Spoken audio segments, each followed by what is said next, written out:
ഫൈസൽ ചോദിച്ച ക്വസ്റ്റൻ ആണ് ഇന്ന് ആൻസർ ചെയ്യാൻ പോകുന്നത്. Are you happy in your profession? To be honest, നല്ല സത്യസന്ധമായിട്ട് പറയുവാണെങ്കിൽ ഞാൻ ഈ പ്രൊഫഷനിൽ നല്ല സന്തോഷവാനാണ്. അതിനുള്ള കാരണം എന്ന് പറയുന്നത് അത്യാവശ്യം തിരക്കുള്ള സാലറി ഉണ്ട്, ലീവിൽ നാട്ടിൽ വന്നാൽ നമുക്ക് കുറച്ച് ലോങ് സ്റ്റേയിങ് ലീവ് ഒക്കെ എടുക്കാൻ സാധിക്കും. ഈ രണ്ട് കാരണങ്ങളാണ് എന്നെ സംബന്ധിച്ച് ഏറ്റവും എനിക്ക് നല്ല അടിപൊളിയായിട്ട് തോന്നിയത്. പിന്നെ ഞാൻ വേറൊരു കാര്യം പറയാം. എൻ്റെ ഒരു ആറ്റിറ്റ്യൂഡ് എന്ന് വെച്ച് കഴിഞ്ഞാൽ വർക്ക് ചെയ്യുമ്പോൾ നല്ലപോലെ വർക്ക് ചെയ്യുകയും മടി പിടിച്ചിരിക്കുമ്പോൾ ഏറ്റവും വലിയ മടിനായിട്ട് ഇരിക്കുകയും ചെയ്യുന്നതാണ് എൻ്റെ ഒരു സ്റ്റൈല്. അതായത് ഞാനിപ്പോൾ ഷിപ്പിൽ പോവുകയാണെങ്കിൽ അത്യാവശ്യം നല്ലതായിട്ട് വർക്ക് ചെയ്യും. അപ്പോൾ കുറച്ച് ഉറക്കമൊക്കെ പോയാലും എനിക്ക് വലിയൊരു ഇഷ്യൂ ആയിട്ട് തോന്നാറില്ല. അപ്പോൾ ആ ഒരു ഷിപ്പിലെ ഒരു ലൈഫ് സ്റ്റൈൽ അങ്ങനെയാണ്. നമുക്ക് പ്രോപ്പർ ആയിട്ടുള്ള റെസ്റ്റും വർക്കൊന്നും ഇതൊന്നും കിട്ടിയെന്ന് വരത്തില്ല.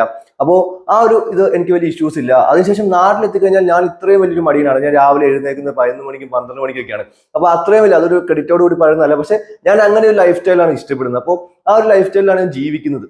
ഒരുപാട് സ്ഥലങ്ങൾ എനിക്ക് എക്സ്പ്ലോർ ചെയ്യാൻ സാധിച്ചു. ഞാൻ ഇങ്ങനെയല്ല വിചാരിച്ചു, ഒരുപാട് സ്ഥലങ്ങൾ പോകാൻ പറ്റുമെന്ന് വിചാരിച്ചു. എന്നാലും നമുക്ക് കുറച്ച് സ്ഥലങ്ങളൊക്കെ പോകാനുള്ള ഒരു അവസരമൊക്കെ കിട്ടി.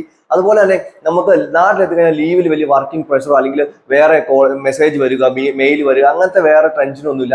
ആകെ ഉള്ളത് നമുക്ക് മുന്നോട്ട് പോകാനുള്ള ഓരോ എക്സാംസ് കാര്യങ്ങളാണ്. അപ്പോൾ ഓരോ റാങ്കിലേക്ക് നമുക്ക് പോകാനുള്ള എക്സാംസ് കാര്യങ്ങളൊക്കെ ഉണ്ട്. അപ്പോൾ അത് മാത്രമാണ് എനിക്ക് ചെറിയൊരു ബുദ്ധിമുട്ടൊക്കെ ആയിട്ട് തോന്നിയുള്ളൂ. ഫാമിലി ലൈഫിൽ നമ്മുടെ ഈ ഒരു വെക്കേഷൻ ഒരുപാട് നഷ്ടപ്പെട്ടു പോകുന്ന പോലെയൊക്കെ എനിക്ക് തോന്നിയിട്ടുള്ളൂ. ബാക്കി എല്ലാ കാര്യങ്ങളിലും ഞാൻ ഹാപ്പിയാണ്. തീർച്ചയായിട്ടും ഇത് നല്ലൊരു ഫീൽഡായിട്ടാണ് എനിക്ക് തോന്നിയിട്ടുള്ളത്. വീഡിയോ ഇഷ്ടമായെങ്കിൽ ചാനൽ ഫോളോ ചെയ്യാൻ മറക്കരുത്. പുതിയൊരു വീഡിയോ ആയിട്ട് നമുക്ക് വീണ്ടും കാണാം. അതുവരേക്കും ബൈ ബൈ, ടേക്ക് കെയർ.